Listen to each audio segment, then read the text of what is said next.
4 étapes pour rester coach sportif plus de 2 ans. Et oui, parce que la majorité des coachs sportifs indépendants arrêtent leur activité avant leurs 2 ans. Il y a 2 raisons principales. La première, c'est qu'ils n'arrivent pas à trouver assez de clients. Et la deuxième, c'est que même s'ils arrivent à en trouver, ils se rendent compte qu'il faut courir de partout, que c'est compliqué. Ils s'usent très vite dans un job qui finalement ne leur assure pas une certaine pérennité. Ce que je te propose dans cette vidéo, c'est ce qui se passe là. Regarde ce planning. C'est un coach qui a plein de rendez-vous et qui a un planning complètement full et qui du coup gagne de l'argent grâce à son activité. Le problème, c'est que ce coach-là, elle s'appelle Ingrid et je l'ai accompagnée pour passer de ce planning que tu viens de voir à celui-là.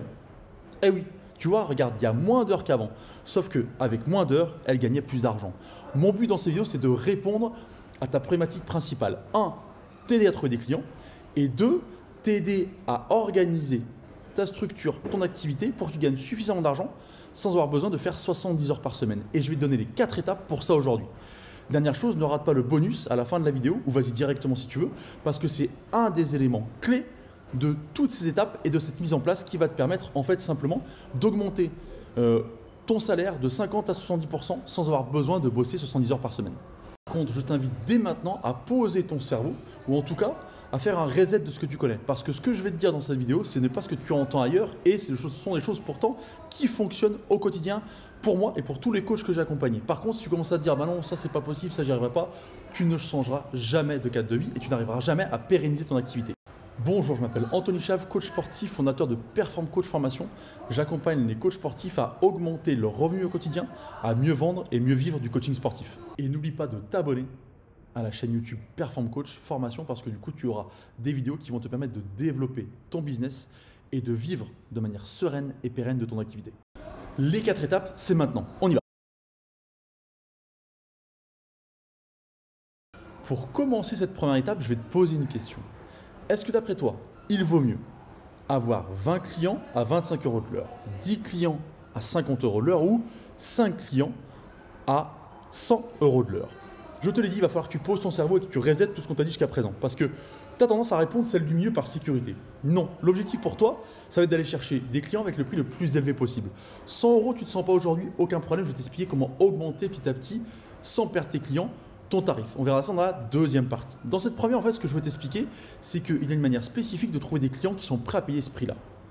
Ton principal problème, c'est quoi? C'est que d'habitude, tu fais appel, par exemple, à OnSport, Just Coaching, toutes ces entreprises qui vont te permettre de trouver des clients. Le problème, c'est qu'ils te rémunèrent entre 23 et 30 € de l'heure. C'est bien insuffisant vis-à-vis de tes compétences. Mais tu es content parce qu'ils te trouvent des clients. Le problème, c'est que ces gens-là qui contactent ces plateformes cherchent du coaching. Peu importe quoi, comment, pourquoi. Ils ne viennent pas pour quelque chose de spécifique. Si toi, tu veux trouver des clients et être capable d'amener ton business à un niveau supérieur, il faut que tu trouves tes clients toi-même, ce qui va permettre d'amener les gens dans un univers. Tu vas vendre des résultats, des objectifs, des choses qui te correspondent, qui te ressemblent. Et donc, les gens viendront pour toi, pour ce que tu proposes et non plus pour des séances, ce qui fait qu'ils seront prêts à payer plus cher. Pour te montrer que tout ce que je te dis est réel, réaliste et faisable, je vais te parler de Tristan, un coach que j'ai accompagné, qui du coup, dès le début de son activité, a trouvé, lui, en seulement 15 jours, 30 clients en coaching de small group et 4 clients en coaching individuel. Parce qu'il a su bien communiquer. Je vais t'expliquer comment ça fonctionne pour être capable de trouver des clients rapidement et à un tarif plus élevé. La première chose, si on parle des réseaux sociaux, c'est ton audience. Trop souvent, on se focalise sur le fait d'avoir beaucoup de personnes qui nous suivent. Et ce qui est important, ce n'est pas le nombre de personnes qui te suivent, c'est le nombre de personnes qui sont des prospects qualifiés qui te suivent. D'accord? Avec Elodie, notre coach que j'accompagne, du coup, avec seulement 700 followers sur Instagram, on a trouvé des clients. Bah oui, il n'y a pas besoin d'être, j'allais dire, Instagrammeur ou influenceur avec d'énormes quantités de followers pour trouver des clients. On fait un autre métier, on fait un métier de suivi, on fait un métier de service où tu vas être en coaching souvent individuel. Donc tu n'as pas besoin d'avoir autant de personnes qui te suivent. Il vaut mieux avoir peu de personnes qui te suivent, mais qui sont toutes prêtes à passer à l'action, plutôt que énormément de personnes, 10 000 followers, avec 3 personnes intéressées, et le reste, c'est ta famille, tes copains et des gens qui sont là par curiosité. L'autre chose que tu dois comprendre, c'est que quand tu communiques sur les réseaux sociaux, il y a plusieurs manières d'attirer les clients et de les faire passer à l'action. D'accord? Et pour moi, cette manière-là, ce chemin finalement de mise en action de tes prospects, il doit être individuel. Parce que ça va dépendre de toi, de ton business, de ta spécificité et de comment tu préfères agir. Tu peux très bien créer des e-books, tu peux très bien ne pas en avoir besoin, tu peux passer par une newsletter, tu peux ne pas en avoir besoin, tu peux passer directement par des stories pour rentrer en contact avec les gens, tu peux discuter avec eux par Messenger, tu peux faire prendre des rendez-vous téléphoniques, bref, tu as plein de chemins différents dans ce que tu vas vouloir mettre en place pour justement trouver des clients. Et ça, dans l'accompagnement individuel, ça moi je l'ai bien compris parce qu'on accompagne les coachs de manière individuelle et ça nous permet d'avoir un chemin individuel qui fonctionne. Ce qui fonctionne, c'est pas que tu as vu dans une formation qu'il fallait faire ça pour trouver des clients. Parce qu'en fait, ça dépend de tellement de paramètres. Et c'est paramétrer justement ces choses-là en fonction de toi, de ton business, de la manière dont tu vends, la manière dont tu es à l'aise pour vendre aussi, par téléphone, par message, à l'écrit, à l'oral, etc., qui va faire que ce chemin va fonctionner. Donc, avoir une audience qualifiée, oui. Avoir un chemin qui te correspond pour trouver des clients, c'est encore plus important. Si maintenant je te parle du réseau réel, eh ben, le réseau réel, lui, il va avoir besoin que tu saches te présenter.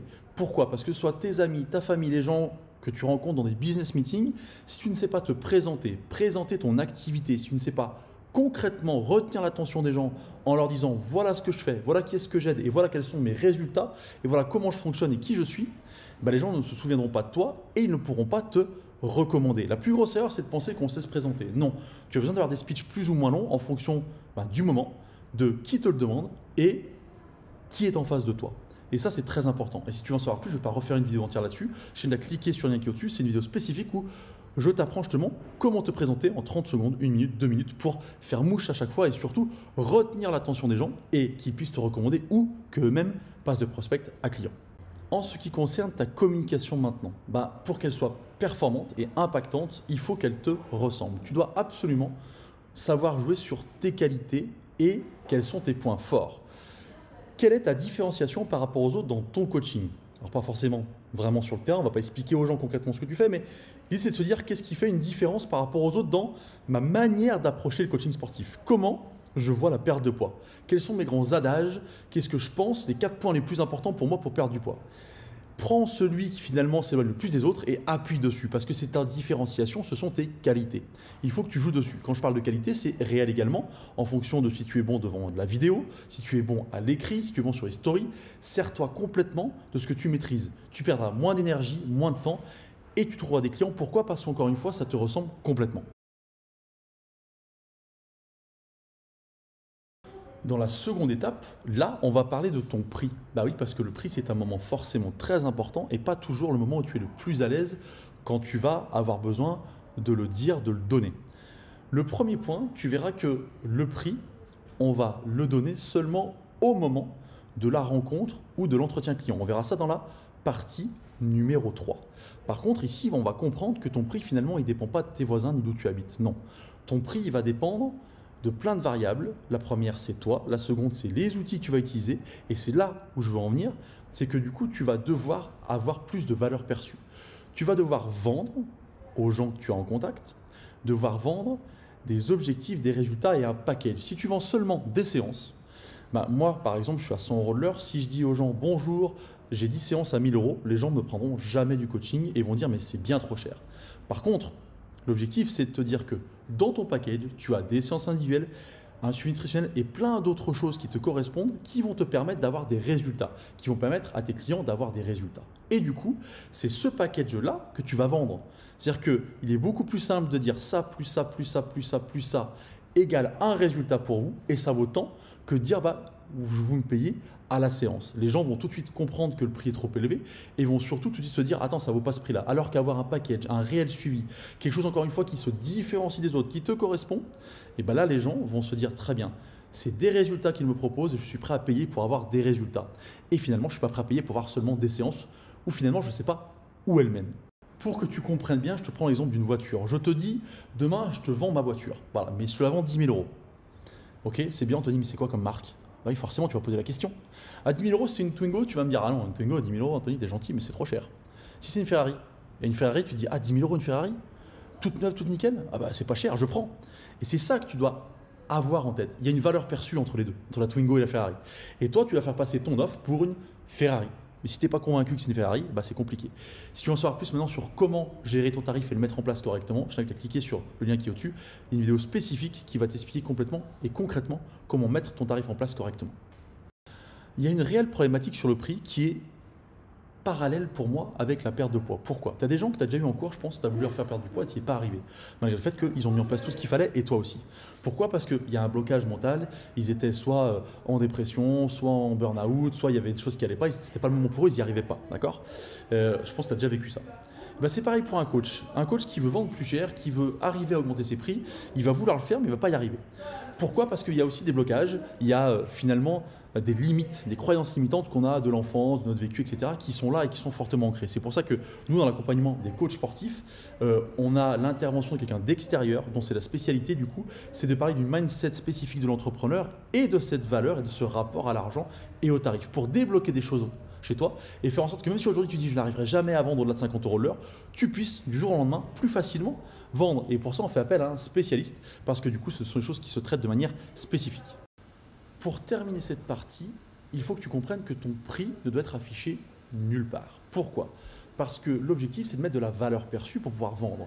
Or, si ton prix est affiché de partout, il n'y a pas de valeur perçue, il y a juste une comparaison d'un prix à l'autre. Et les gens vont se faire un jugement en disant c'est cher ou pas. Même si ta présentation sur ton site, sur ta communication est géniale, ça ne vaudra pas le fait que les gens t'aient au téléphone ou te rencontrent en vrai. Et justement, on y vient. Comment se passe ce fameux entretien client? C'est l'étape suivante. Dans cette troisième partie, nous allons voir comment ne plus avoir d'objection lors de l'entretien client, où les gens vont pouvoir trouver des excuses. Le premier point, et ce que tu as à te mettre en tête, c'est qu'il n'existe pas de méthode de vente miracle. Si c'est ce que tu attends de cette vidéo, tu peux t'en aller tout de suite. Parce que, en fait, le miracle n'existe pas. Le but, c'est que ce que tu vas expliquer, ce que tu vas dire, ce que tu vas mettre en place te corresponde. Quand j'accompagne des coachs, on a une trame, bien entendu, pour être capable d'avoir tous les points dans le bon ordre et d'amener justement au moment du prix pour l'annoncer correctement, de la bonne manière et au bon moment. Mais entre-temps, on y met plein de choses qui individualisent cette présentation.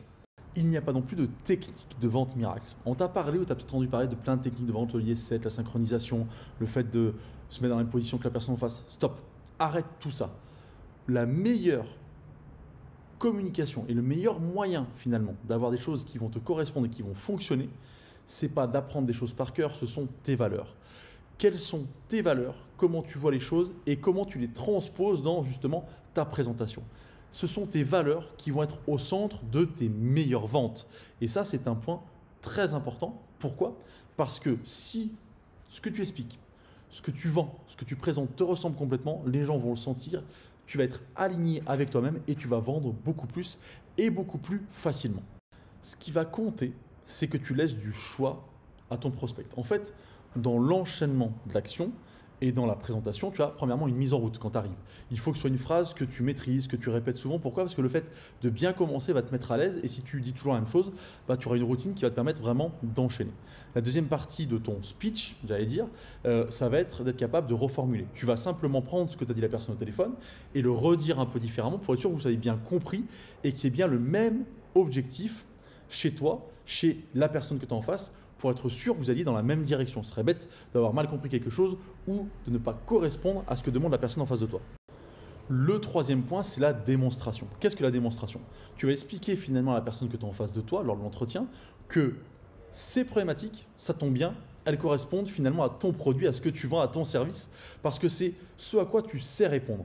Et je te le donne dans le mille, si tu fais ce que je t'ai dit depuis le début de cette vidéo, c'est-à-dire que tu communiques sur ce que tu fais, sur ce que tu vas amener aux gens, que tu proposes et que tu vends des objectifs et des résultats, ben forcément, la personne qui t'aura contacté va correspondre à ce que tu cherches puisqu'elle aura suivi ta communication, elle viendra pour cette raison-là. Donc naturellement, ton offre va correspondre à ces problématiques. Et tu te rends bien compte que c'est quasiment déjà gagné dans ce cas-là. La quatrième étape, le quatrième point dans ce rendez-vous, ce sont les propositions. Et c'est là où il faut, à mon sens, amener plusieurs propositions. Le choix va te permettre d'avoir plus de liberté chez le prospect et du coup plus de passage à l'action. Qu'est-ce qui se passe d'habitude? D'habitude, tu as une offre en disant c'est ça, j'ai 10 séances à 500 €. C'est tout. Ah ok.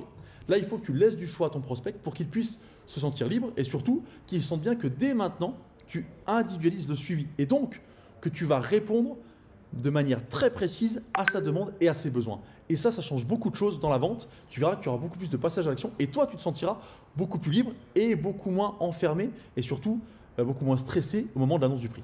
Un point important pour transformer plus de prospects, c'est les objections. Tes prospects ont forcément des objections et ils vont peut-être en avoir. tu as deux solutions que tu dois utiliser en même temps. La première, c'est anticiper les objections. Tu dois connaître les objections globales qu'ont tes clients. On enlève l'argent parce que le process que je t'ai montré t'empêche d'avoir un c'est trop cher dans la gueule. Donc ça, c'est éliminé. Pas le temps, ça peut être aussi un truc. Ah, c'est bien ce que vous proposez, mais là, c'est pas le moment, j'ai pas le temps. Quoi qu'il arrive, toutes les objections que tu vas avoir, il faut soit que tu les anticipes, bien entendu. Donc, dans les questionnements avant, tu as vu que le mec dit bah, je suis très pris, c'est compliqué, etc. Donc, dans ce cas, il faut que tu trouves un moyen de lui expliquer que ce que tu fais, c'est s'adapter aussi à son temps et à lui. Et que ça m'est arrivé de répondre ça à des gens en disant bah là, vous avez un gros rush en ce moment au boulot, mais c'est le moment de passer à l'action. Au contraire, c'est le moment de faire des séances. Parce que les gens, ils pensent tous non, mais si j'ai un gros projet au boulot, ça va être dur, j'aurai pas le temps. Bah là, vous allez être super stressé, vous allez être plein de pression, ça va vous faire du bien de vous défouler, tu vois. Il faut anticiper les objections. Deuxième point, il faut être capable de fouiller. Parce que quand on met une objection, souvent tu dis ah ok, bon tant pis, merci, au revoir quoi. Non, il faut aller voir si l'objection elle est réelle. Parce que des fois, tu sais, on dit ouais mais je peux pas, machin, alors que c'est juste une question d'argent, d'autres choses. Enfin, tu vois, c'est une fausse objection, donc il faut savoir vraiment laquelle est. Pour toi, c'est intéressant pour la suite, savoir vraiment les objections des gens. Et deux, ce qui me paraît important aussi, c'est l'objection. Et surtout, si tu peux, la contrecarrer. Parce que des fois, des objections, ils ont naturellement, les gens, des objections, mais elles sont contrecarables. C'est-à-dire que tu peux très bien, sans être insistant, sans lui dire, allez, achète mon truc, lui dire, attendez, moi je pense quand même que. Voilà. Et là, souvent, ça arrête en disant, ah, pardon, désolé, etc. Non, tu peux très bien répondre à une objection et c'est même ton devoir. Ne rate pas le bonus final où je te donne la clé pour bien appliquer tout ce que je te dis dans cette vidéo. Dans cette quatrième étape, je vais te parler d'un point essentiel. Pour mettre tout ça en place, il faut être motivé tous les matins, savoir pourquoi tu le fais et être focus sur tes objectifs. Bah oui, tout changement, modification avancée demande un mindset. Alors le mot est hyper galvaudé, c'est-à-dire qu'on s'en sert pour tout, partout, mais le mindset, c'est ton état d'esprit au quotidien. Et quand tu es entrepreneur, tu dois avoir un mindset spécifique parce que tu es seul dans ton coin, tu es souvent un peu livré à toi-même, donc pour rester motivé au quotidien et tout le temps, c'est hyper important. Moi déjà, et je te le dis souvent, je suis en permanence accompagné par des formations ou justement des accompagnateurs extérieurs pour rester focus sur mon mindset et être toujours motivé et avoir toujours un temps d'avance sur mes projets. L'objectif, c'est de se dire qu'on doit fonctionner comme un sportif de haut niveau. Généralement, les sportifs de haut niveau, ils font quoi? Ils prennent des gens comme Teddy Riner, Tony Parker. Ils ont tous été focus. Tu vois, Teddy Riner, il ne dit pas ah bah moi je vais peut-être vouloir aller au JO, puis bon on verra, j'essaierai de faire le tournoi, de voir comment ça passe. Non, il dit moi je veux être champion olympique. Moi je veux être champion olympique. Tu vois, il sait pourquoi il se lève le matin. Et toi, tu dois savoir aussi pourquoi tu te lèves le matin. Les entrepreneurs, on est un peu des sportifs de haut niveau aussi. C'est-à-dire si tu ne sais pas quel objectif tu as, forcément la motivation n'est pas là. Donc, tu dois savoir quel est ton but. Est-ce que ton but, c'est de t'organiser pour libérer du temps, voir tes enfants, ta famille? C'est un but très précis et c'est un but très bien. Est-ce que ton but, c'est de faire le maximum d'argent? Est-ce que ton but, c'est de te dire, moi, je veux me libérer du temps parce que je veux faire, j'adore, je sais pas, la randonnée, je veux faire la randonnée, etc. Bon, bref. Si tu as un objectif clair, précis, eh ben, tu vas passer à l'action. Et c'est pour ça que nous, on ne s'inspire pas assez de ces sportifs de niveau. On se dit, oui, bon, peut-être que je veux ça et tout. Non. Et un objectif clair, assume-le et mets le en place pour le faire. Et ça te fera lever tous les matins. Et tu verras que l'inconstance, la procrastination que tu as des fois, elle va disparaître. Parce que du coup, tu sais pourquoi tu le fais. Et donc, tu es motivé et donc tu es efficace. Et ce mindset-là a une importance primordiale. C'est pour ça que nous, dans l'accompagnement, on le travaille beaucoup.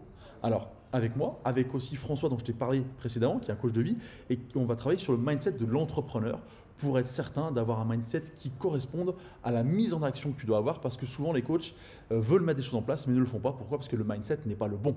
Ton mindset va aussi te permettre de savoir dire non. Eh oui, c'est important de savoir dire non quand tu es coach sportif. Pourquoi? Parce que si tu connais l'objectif final, tu sauras dire non à certaines choses qui sont négatives pour toi. Par exemple, la tentation de prendre un client à plus de 30 minutes de route ou à 30 minutes de route, dire ah, quand même, c'est un client, ça me fait de l'argent en plus. Et puis quand tu fais le calcul, finalement, ça te fait perdre de l'argent quasiment d'y aller. Du coup, tu es capable de dire non, désolé, je peux pas. Pour aller chercher avec les méthodologies qu'on a vues au départ, des clients plus près, des meilleurs prospects, des meilleurs clients. Et des choses comme ça, il y en a plein qui t'arrivent. Une association qui te contacte pour donner des cours. Tiens, quand même, ça vaut le coup, ils me proposent 2 fois par semaine. Mais bon, c'est payé 30 € de l'heure, tu vois. Tout ça, ça t'arrive. Savoir dire non parce que tu as un projet global et que tu sais que ton projet, c'est de te libérer du temps, d'augmenter tes tarifs, d'avoir plus de revenus pour profiter de ta famille, de toi, de profiter du temps pour toi, tout ce que tu veux. Encore une fois, d'accord, faire plus d'argent, etc. Mais si tu sais pourquoi tu le fais, tu vas mettre les choses en place et tu sauras dire non. Et savoir dire non, c'est essentiel quand tu es entrepreneur pour ne pas te laisser dépasser et bien mettre en place ce que tu veux pour arriver à l'objectif final souhaité. Dans ce bonus, je t'explique la clé pour arriver à mettre tout ça en place. C'est que tu dois t'entraîner. Je sais, tu dis, ah, c'est un peu stupide comme conseil. Non, c'est un conseil parfait. Nous, quand on accompagne les coachs sportifs, on fait toujours des jeux de rôle sur le positionnement de téléphone, sur comment on fait pour gérer notre client, sur les objections, sur tout ça. Pourquoi? Parce que du coup, le problème, c'est que si tu n'es pas entraîné à ce que tu vas faire, tu vas rater des occasions. C'est-à-dire que tu vas avoir un contact, puis tu ne vas pas gérer correctement le coup de téléphone, tu ne vas pas le mettre derrière en place et tu ne vas pas arriver jusqu'à l'entretien client. Ou l'entretien client, tu ne vas pas être bon, tu ne vas pas vendre. Ce qui fait que tu vas, comme ça, t'épuiser au départ à faire des essais, des tests qui ne vont pas marcher. Bah oui. Et forcément, si tu rates des clients, tu vas être frustré. Donc du coup, le but, c'est que tu ne rates pas de clients. Moi, mon objectif quand j'accompagne un coach, c'est de dire, ok, on a mis en place, maintenant on fait justement ce jeu de rôle, ces jeux de rôle-là, sur l'entretien client, sur le coup de téléphone, encore une fois, sur les objections. Pourquoi? Pour qu'une fois que tu as les vrais clients en face de toi, tu valides. Et que dès que tu as quelqu'un en contact, on transforme en prospect sûr, hop, entretien client, hop, ça devient un client. Et là, dès que ça enchaîne positivement comme ça, c'est génial parce que du coup, tu te dis, ok, je maîtrise et t'enchaînes et tu as des clients. Et tu crées l'emploi du temps que tu veux. Et tu peux avancer enfin vers tes objectifs de liberté. Et oui, c'est pour ça que je te conseille de t'entraîner. Si tu attends le moment d'être devant le prospect pour être bon, bah, tu seras bon une fois sur deux, au départ moins, et puis tu vas en perdre, et puis ça va te frustrer. Donc non, comme les sportifs de niveau, entraîne-toi pour être bon en compétition. C'était mon conseil du jour. Et même si te paraît simple, c'est le meilleur conseil que je puisse te donner. Je sais, t'entraîner te fait peur parce que tu te dis, ah mais j'aurais l'air ridicule. Au mieux quoi? Avoir l'air ridicule en entraînement ou avoir l'air ridicule devant un client que tu vas perdre? Tu connais la réponse. Si tu mets toutes les étapes que je t'ai dit en place, tu vas pouvoir, de manière certaine, être capable d'avoir une durée de vie supérieure à 2 ans et surtout d'être prospère dans ton business. C'est-à-dire que tu vas pouvoir avoir de la visibilité, avoir vraiment de la stabilité parce que du coup, tu ne vas pas chercher des petits prix de partout avec beaucoup de clients et courir de partout. Tu vas chercher à optimiser ton entreprise et à te dire, je veux être bien payé dans ce que je fais et je veux pouvoir choisir mes clients et je veux pouvoir choisir si je me déplace ou pas et je veux pouvoir avoir du temps pour moi, ma famille, développer d'autres projets, etc. C'est ce que je t'ai proposé dans cette vidéo. Encore une fois, je te le dis, je te le redis, c'est une vidéo qui est tirée de faits réels, si on peut exprimer ça comme ça, tu vois, comme dans les films, où du coup, j'ai fait ça. Ingrid, dont je t'ai présenté le planning au début, a vécu ça. Et d'autres coachs comme Tristan, Jean-Philippe, tous ont connu de ce fonctionnement-là. Un départ comme ça où on a soit peu de clients, soit des clients un peu de partout et c'est le bordel, à un cadre de vie différent. Parce que ce que je te propose dans cette vidéo, c'est bien un changement de vie et non pas simplement un business. C'est comment je cadre ma vie autour de mon business et quand je suis entrepreneur, je trouve que c'est super important. Tu as aimé cette vidéo? On met un pouce en l'air. Tu as kiffé cette vidéo? Eh ben, abonne-toi pour ne plus jamais en rater d'autres. Et si tu as des questions, tu les poses en commentaire, tu n'hésites pas. Moi, je te souhaite une bonne journée et je te dis à bientôt.